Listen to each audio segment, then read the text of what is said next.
एक घने जंगल में एक प्यारा कुत्ता जिसका नाम था शेरू और एक चालाक बिल्ली जिसका नाम था बिल्लू रहते थे।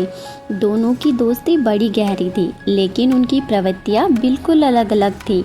शेरू हमेशा मेहनत करता और बिल्लू चालाकी से अपने काम निकाल लेती थी। एक दिन जंगल में भयंकर बारिश होने लगी और सभी जानवर अपने अपने घरों में दुबक गए। शेरू और बिल्लो भी एक बड़े पेड़ के नीचे शरण लेने लगे। शेरू ने कहा, बिल्लो, हमें अपने लिए एक स्थायी घर बनाना चाहिए ताकि ऐसी बारिश में बच सके। बिल्लो ने हंसते हुए कहा, शेरू, तुम मेहनत करते रहो, मैं अपनी चालाकी से किसी के भी घर में शरण ले लूँगी। शेरू ने मेहनत करना शुरू कर दिया। वह दिन रात लकड़ियाँ काटकर और पत्तों से अपने घर का निर्माण करने लगा।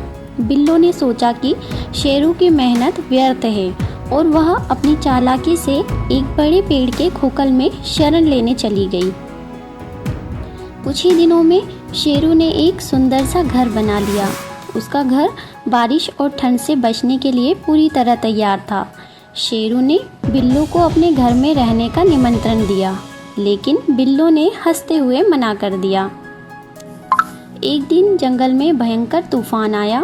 बिल्लो का पेड़ का खोखल टूट गया और उसे शरण ढूंढनी पड़ी। वह बहुत परेशान थी और उसने शेरू के घर का दरवाज़ा खटखटाया। शेरू ने बिना किसी हिचकिचाहट के उसे अंदर बुलाया और कहा, तूफान में किसी को भी मदद की ज़रूरत हो सकती है, तुम यहाँ सुरक्षित हो। तूफान के बाद बिल्लो ने शेरू से कहा, शेरू, मैं तुम्हारी मेहनत की कद्र करती हूँ और अब मैं समझ गई हूँ कि मेहनत का फल हमेशा मीठा होता है, मुझे माफ़ कर दो। शेरू ने मुस्कुराते हुए कहा, बिल्लो, हमें हमेशा अपनी कमजोरियों से सीखना चाहिए। मेहनत और चालाकी दोनों की ज़रूरत होती है, लेकिन सही समय पर सही तरीका अपनाना चाहिए। इस प्रकार बिल्लो ने भी मेहनत करना शुरू कर दिया और दोनों मिलकर जंगल में खुशहाल जीवन बिताने लगे। शेरू और बिल्लो की कहानी हमें यह सिखाती है कि मेहनत और चालाकी दोनों की ज़रूरत होती है, लेकिन सही समय पर सही तरीका अपनाना चाहिए।